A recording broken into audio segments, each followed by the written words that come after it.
So third live of the day, hello and a very good afternoon. It is now afternoon. We're here at Expo 2020 Dubai on the very first day.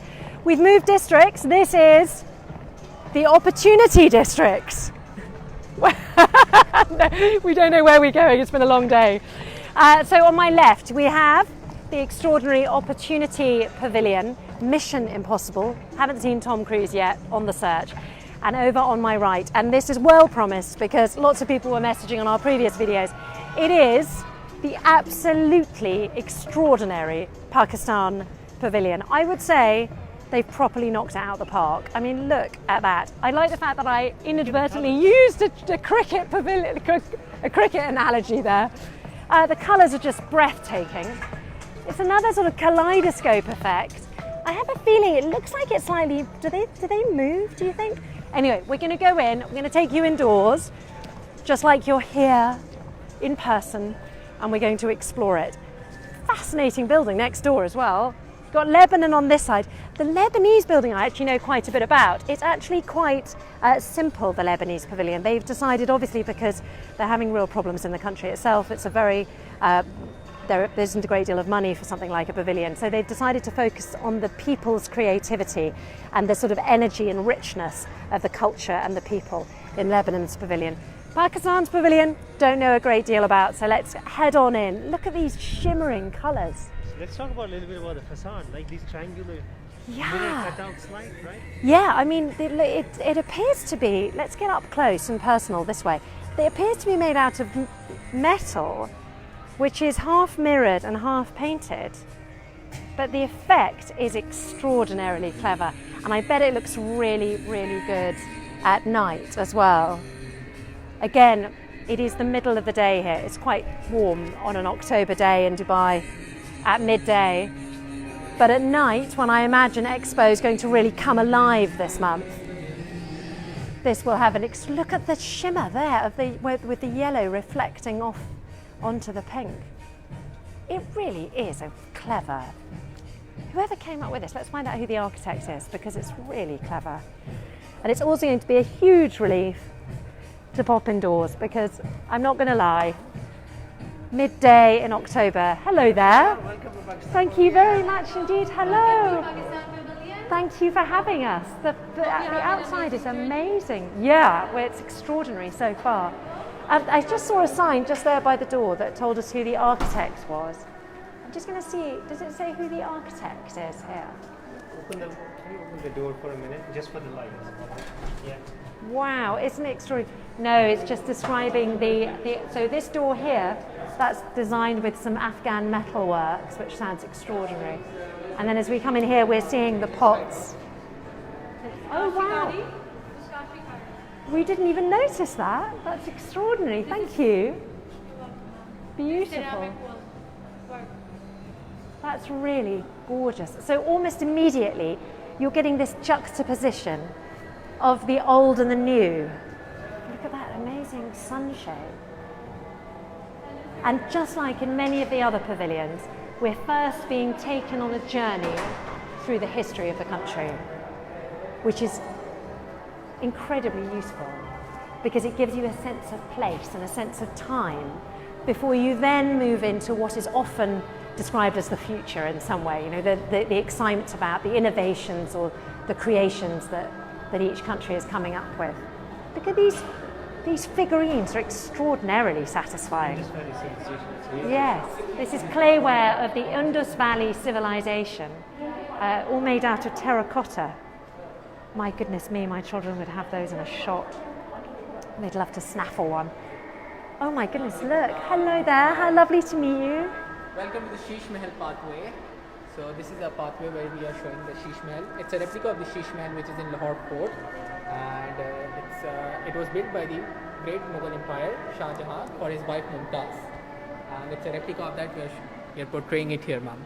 By Sheesh Mahal, it would be a literal translation. It's a mirror, yeah. Mirror palace, yeah. Right? Fantastic. Thank you. It's beautiful. Thank you so much, sir. Hope you enjoy your journey. Thank you. Oh, it's absolutely beautiful.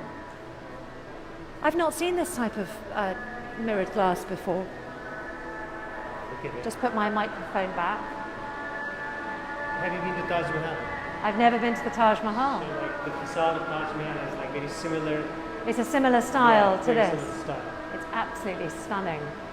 So you've got this feeling that you're entering a new world now. They're very clever in the pavilions. They create this sense of movement and space.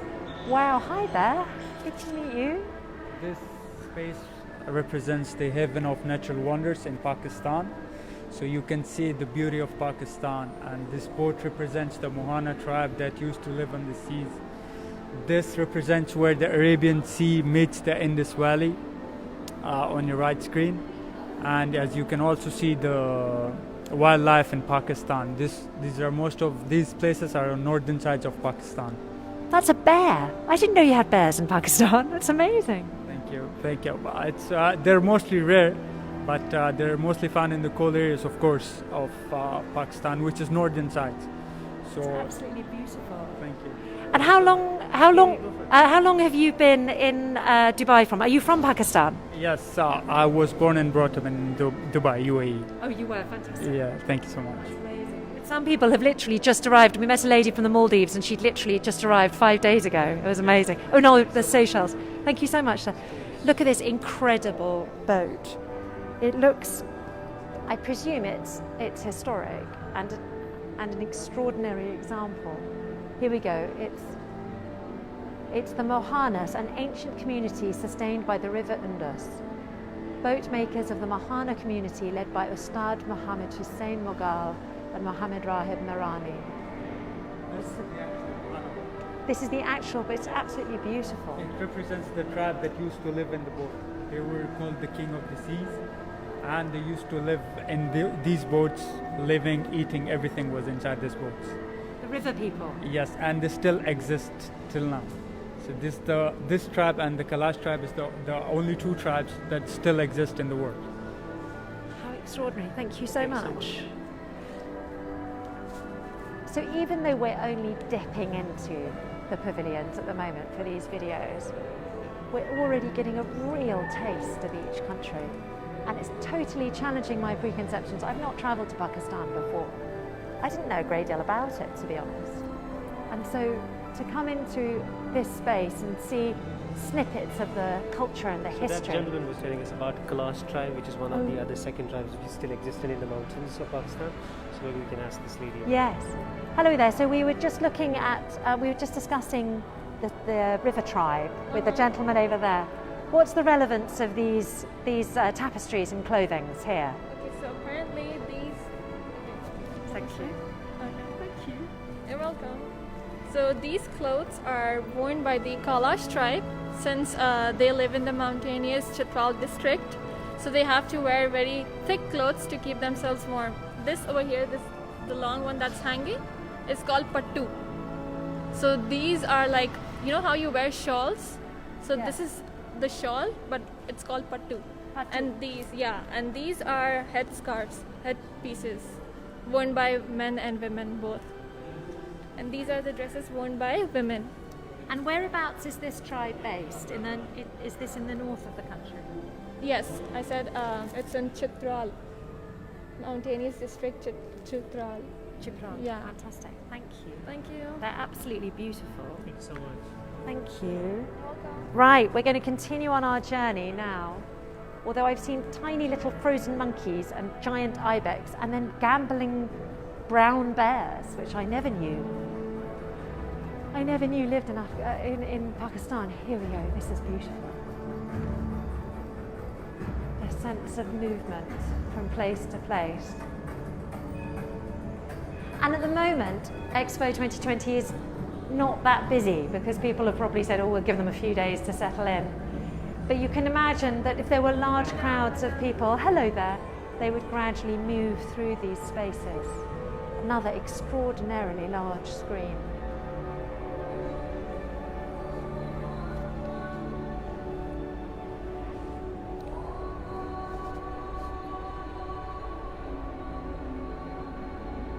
We're getting a sense now, I think, of the religious sites in Pakistan. And extraordinarily old historic sites as well.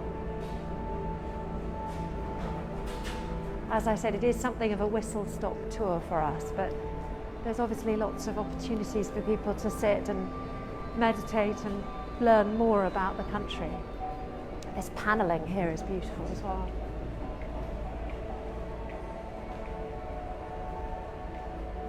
Examples of ceremonies. Hello there, how are you? Absolutely amazing.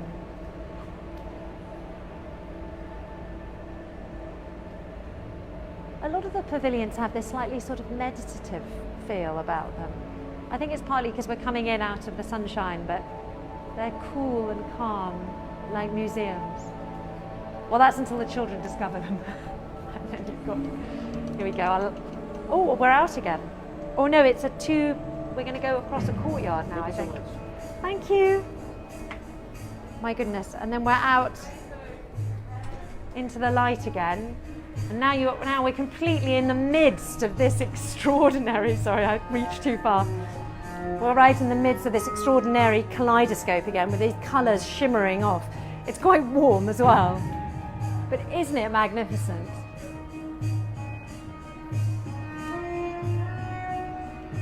Absolutely gorgeous colours. I'm really enjoying how Expo 2020 is really a feast for all the senses. You know, you go into these pavilions and it's not just about the sights and the sounds. A lot of them are also creating a sort of feeling. So if maybe it's of humidity, for example, in the Singaporean pavilion and the Malaysian pavilion. In Brazil, there's a waterfall. You go into a room and there's an entire waterfall. And then a lot of them, mask on. Thank you. And then a lot of the pavilions are also drawing on your sense of smell as well. So there's this sense of this sort of all-encompassing sensory frenzy. Maybe frenzy is a bit much, but you know what I mean, a really immersive experience. And these enormous screens do a great deal to create that effect. So this definitely feels like the sort of modern, forward-looking trade area of the Pakistan Pavilion. We're moving past pink rock salt. Here we go. Salt deposits in the 300-kilometre salt range of the Potohar Plateau in Pakistan, formed around 800 million years ago. The pink rock salt mined from this region contains 84 minerals and is famous for its superior quality and numerous health benefits. There's a very big rock of it behind us here. And then there's an area here which we're not meant to touch. But you can see when they describe it as pink rock salt, they're not joking, it really is very pink.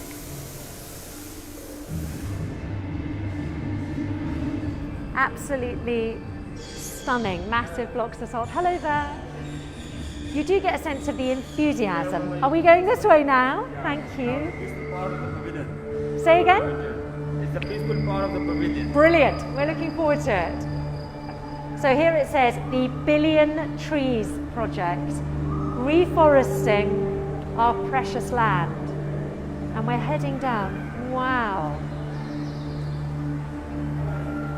Okay, we're going to pass through the laser Oh my beams or goodness. something. So like I said, a completely immersive experience.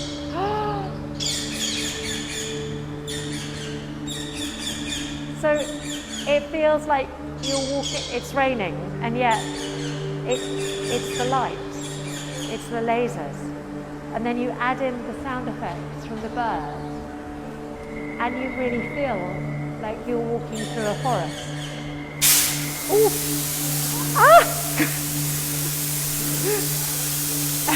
It's steam. Isn't that clever? They've just added the mist and the water vapor. It's really special. We're so lucky to come on this first day when there aren't very many people here, because you're properly having you're properly getting the effects of it. That really is clever. And you get a sense of what Pakistan is trying to achieve with this reforestation project. We're walking through, it feels like we're walking through a sort of forest glade now. And then you get a second chance to go through it. It's just so clever. Here we go. So they've just done a burst of mist here as well. So you actually really, it really feels like you're walking through a cool forested area. Isn't that clever? What to grab one? Hello there. Hi. That was amazing. Thank you very much. And then there's a bazaar here. Yeah, it's So you can tell that what I really want to do is stop in the shop now and go shopping. But they've got all sorts of, a lot of the pavilions actually have got shops. We haven't had a chance to look in very many of them, but I'm looking forward to doing a shopping tour of Expo 2020 where I don't do anything cultural at all and I don't go into any of the pavilion displays. I just go and buy stuff. And then we're just coming out of the Pakistan Pavilion and here we are with a restaurant. This is one of the pavilions. Hello there, hi, lovely to meet you. This is one of the pavilions with an in-house restaurant. This one is obviously called the Dhaba. And so we can either exit through that door, but let's take a look at the restaurant and find out. Hello there. What's on the menu or something? Yeah, should we have a look at what's... Hello, we're making a video. I'm Georgia from the National. Can I have a look at your menu to get a sense of what type of food you serve? Actually, we have here Oh, fantastic. barcode. Give me an idea of the type of food that you serve. Is it from Pakistan, I'm Yes, guessing? it's traditional Pakistani, and we serve the hot beviers, cold beviers, and like sandwiches, burgers, traditional. So So yeah. what is in traditional in terms of biryani and Yeah, actually we have like dahi pulki, chana chaat masala, like that, and also we have like desserts like gajar ka halwa, like traditional gulab jamun, like that. So that's fantastic. is the.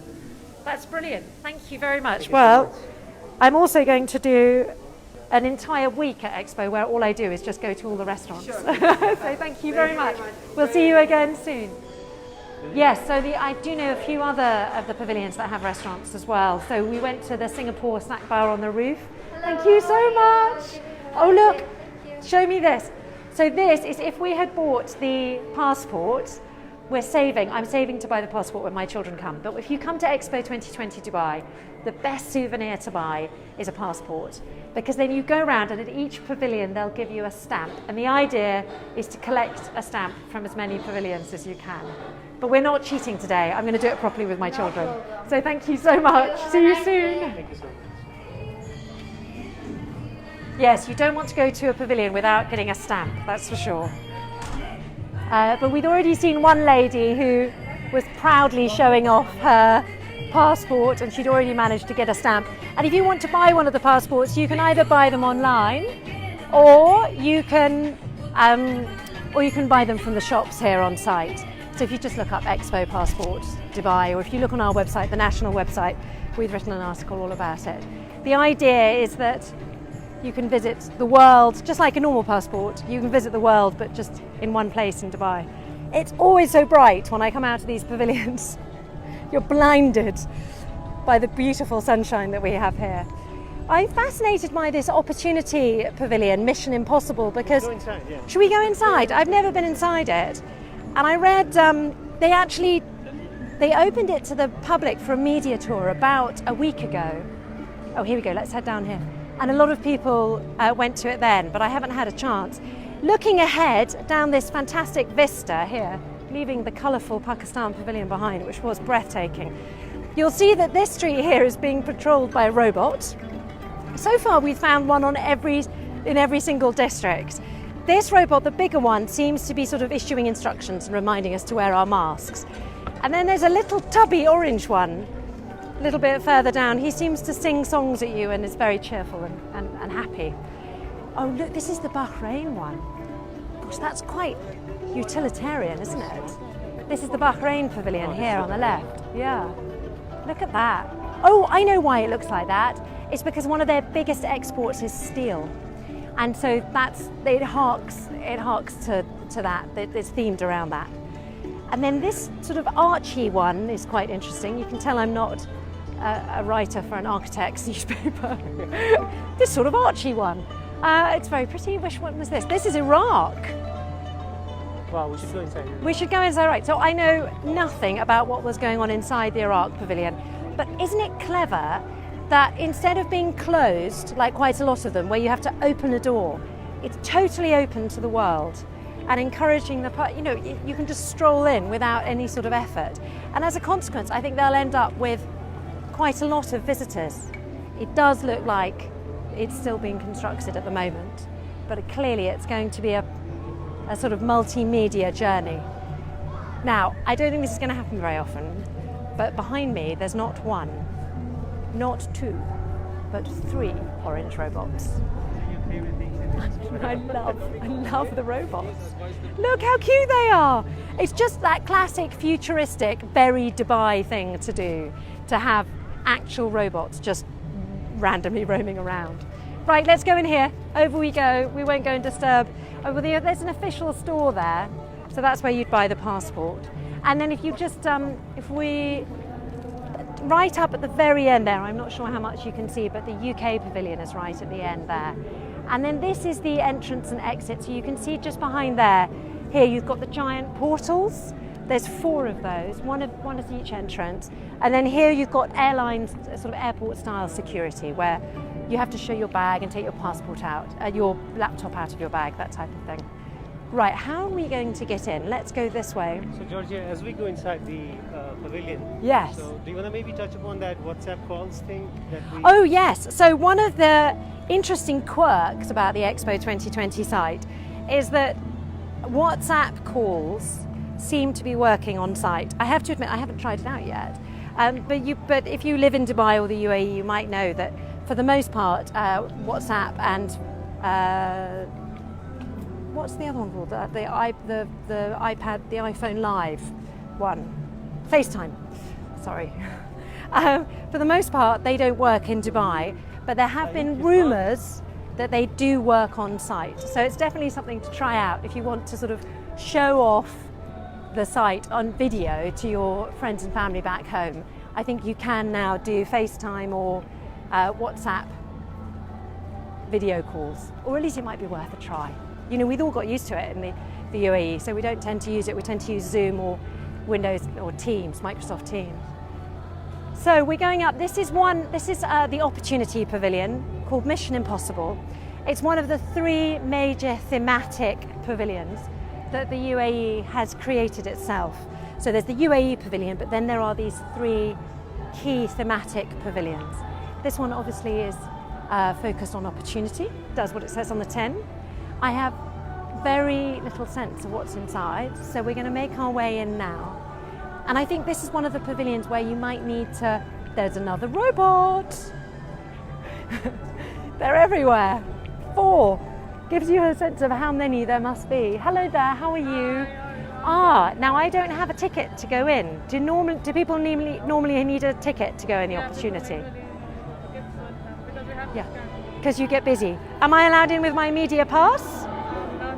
Not sure, that's absolutely fine.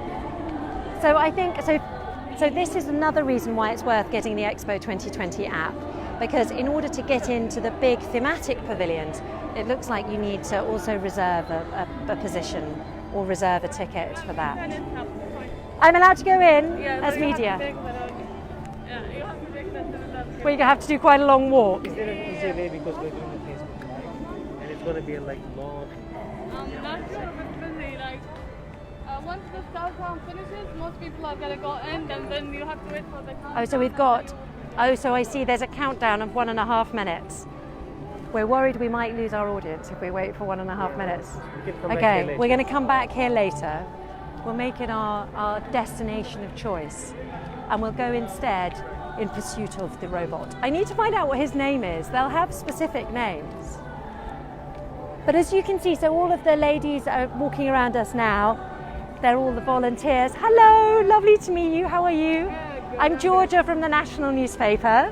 Okay. How are you finding your first day of volunteering? It's amazing. It's going amazing. How about you? How do you guys feel here? We're really, really enjoying Have ourselves. you seen anything till now? Have you seen the UN Hub? We've been into quite a few of the pavilions, the Pakistan Pavilion, the Singapore Pavilion. So yeah, we're making our way around, but mostly we're just soaking up the atmosphere around us. Did you see the Mission Possible? Have you have a look around that one? We haven't gone inside yet. There's a bit of a delay, and because we're live at the moment, we didn't think that we wanted to wait too long. So it opens every 2 minutes. The doors open. So as soon as you go, you'll find your way in. So it's not. Yeah, you do. But do people normally have to book tickets to go in there? Well, they do have to, but you get when you book the Expo ticket. With that, you can have this ticket. So we have a smart system where you can book your own timing, so you don't have to wait longer. And that's done on the app? Yeah, it's done on the app. Before that, you can have a look around the best practice area or the UN hub. So you have things to look around. You'll never get bored here, and it's amazing. I swear. Once you have a look around it, you'll be like, wow. Just a small little change, and it's a big impact. So I would suggest you guys to go in and have a look around. Thank you so much. What's your name? I'm Raisa. Raisa. Thank you so much for help. Are you from here, Raisa? Yeah. From the UAE. Thank you for helping us. Amazing to see the enthusiasm of the volunteers. There are, I believe, 30,000 of them. They're not all working at the same time. They're going to be staggered throughout the 6-month period, because it's easy to forget that this is just day one and that we've got another 6 months to go, 182 days in total, so 181 to go. I do like it when it's leafy and green. That feels really effective. So people here are just emerging from the Opportunity Pavilion. It'd be interesting to see what people thought. We might stop. And then we're in hot pursuit of the robot. Sustainable Development Goals set by the United Nations. There seems to be, here we go. Let's see if he's going to talk to us. This time he's the hardest interviewee, honestly. Hello. Thank you for coming. Bye-bye, have a nice day. He said, literally, do you see how unenthusiastic he is about an interview? He just said, thank you for coming, have a nice day. Would you like to do an interview with me? Can we discuss things? How are you? How do you feel on the first day of Expo?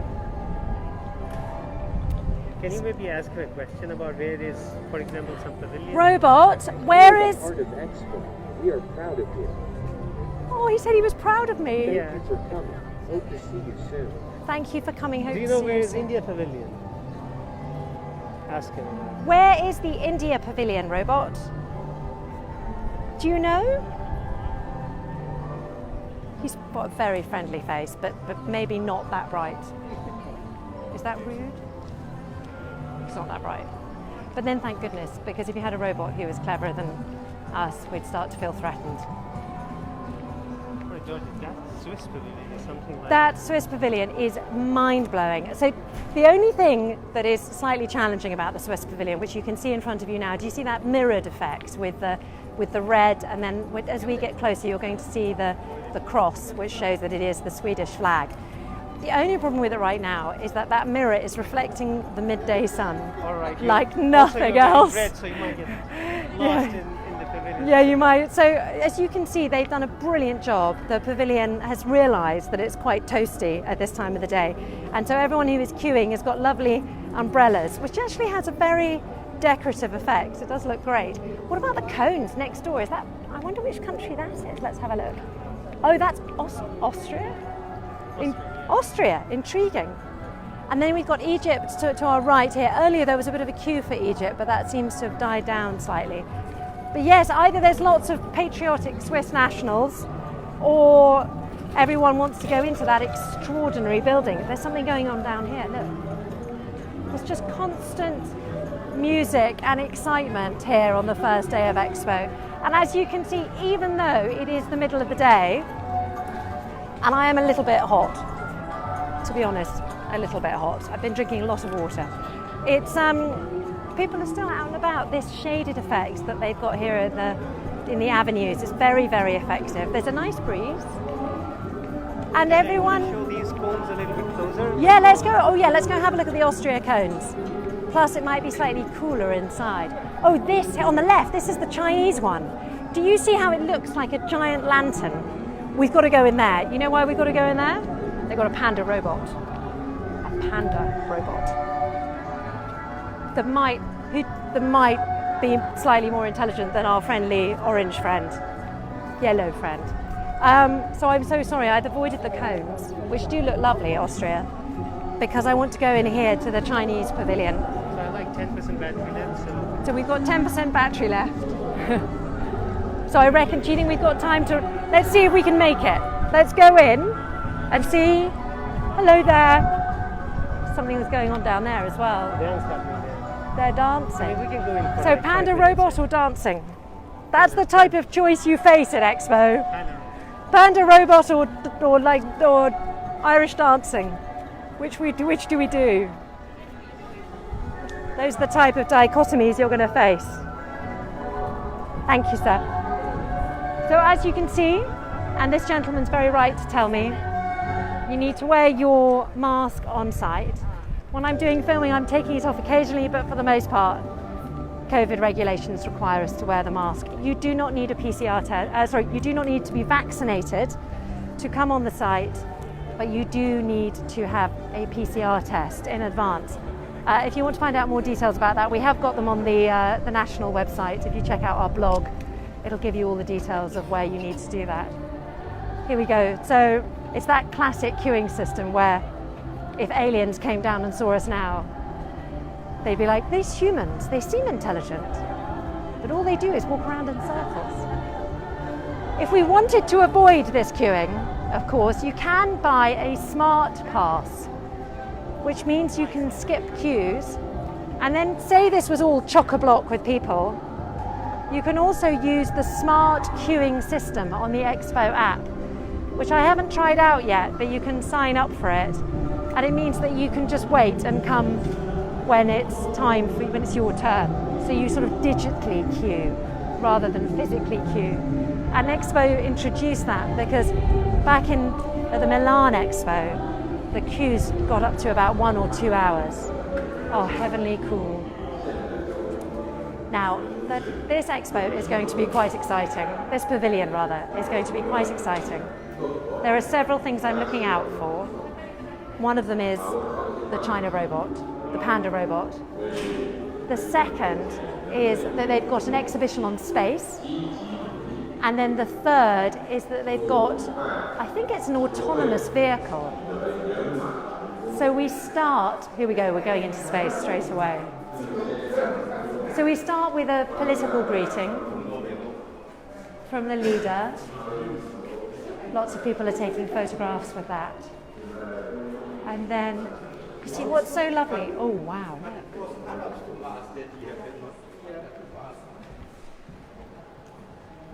Wow. So this is illustrative of all the satellites that China has put up into space. So where are we, Georgia? Do you want to repeat? So yeah, so if anyone's just joined, we're now inside the Chinese pavilion at Expo 2020 Dubai. The Chinese pavilion's looks from the outside like a giant Chinese lantern. And here on the inside, there's a big focus on space, a big focus on the future. Isn't that clever?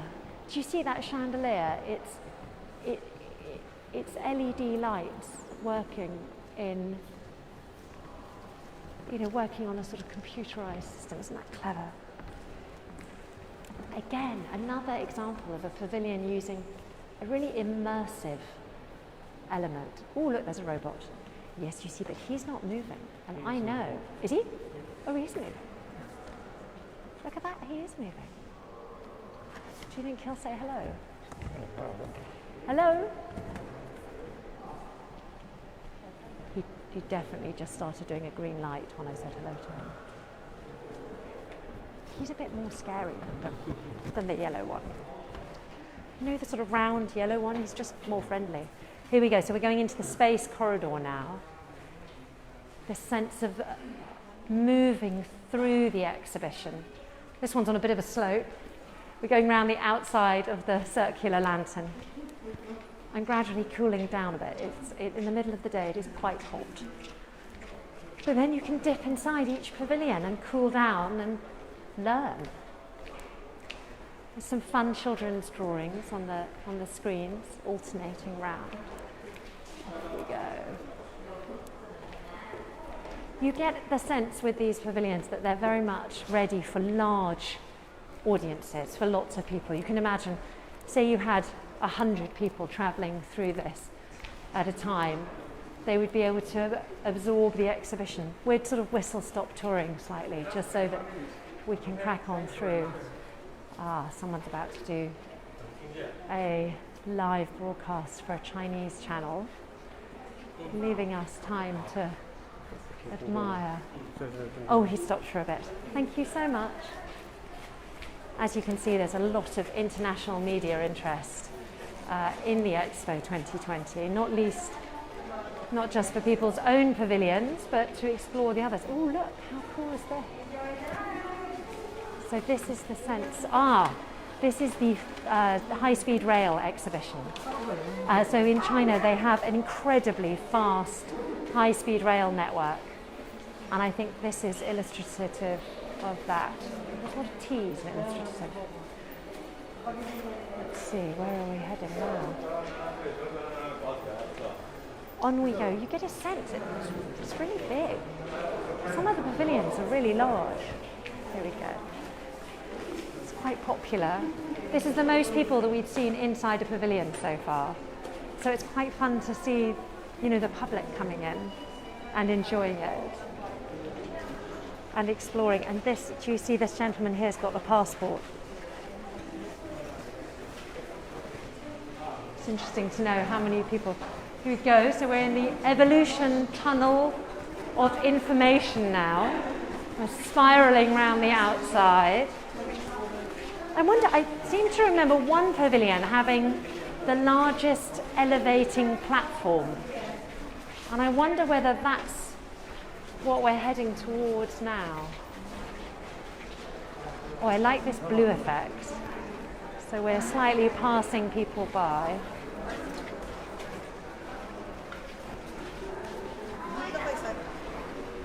Like I said, we really are doing a slightly whistle-stop tour of this one. But for example, we're definitely seeing more Chinese people in the Chinese pavilion. And that might be why I feel a sort of urge to go to because I'm British, I have an urge to go to the British pavilion. Obviously, if you're from China, the first pavilion you'd want to go to would be your own country's pavilion. And we still haven't found the India pavilion. I know we've got to go and find that one for everyone who's watching. There have been many requests for the India pavilion. It's over in another district, so we're going to go and hunt of it and then do another video of that. But we're very proud of ourselves. We did manage to find the Pakistan pavilion. And that was entirely thanks to the GPS map on the phone, which is very effective. Oh, look. So we're now entering the third area, which is innovation and cooperation in the common homeland. Where is the panda robot? That is what we're on the search for. Maybe he hasn't arrived yet. Oh, look. I don't think he's here. I think that was going to be his spot.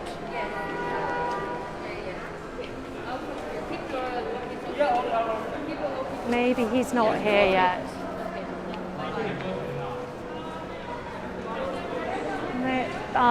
There's your autonomous vehicle. That's a big element of the exhibits here is smart travel. So you've got a whole, as with many of the pavilions, you start with heritage at the bottom and then you move through the times until you're here in a sort of much more futuristic environment. Although they also have a sustainability area over there, the Smart Natural Reserve, which is interesting. But no panda robot. I'm going to have to ask. I think the panda robot would normally be there. Hello there. Hello. Is there going to be a robot in the shape of a panda? Panda robot is there, but now... Is he resting at the moment? Yeah. He's resting. Yeah. No worries. Sorry. Don't worry. If I came back tomorrow morning, would he be here? Of course. He will be. Oh, okay. So he's just charging, maybe. Let me ask about panda if you want to see now. Oh, that would be amazing if we could. Thank you so much. You can tell my enthusiasm for this. It is supposed to be the most extraordinary robot because it's very advanced and sophisticated. And it was it was introduced at a robot conference or a tech conference in China. Hello. He's not ready yet. That's absolutely fine. Don't worry, we'll come back and find him. Okay, tomorrow morning we'll be. We'll come back tomorrow. Thank you. Well, so you heard it here, the panda robot will be here in the morning. If you want to see what he looks like, just go to the national website and you'll see it there. So we're going to end our tour here. We will go in search of the Indo Pavilion. Do watch the last two videos if you missed them, because they really do start and give you a good sense of the entire Expo site. And we'll be back here shortly.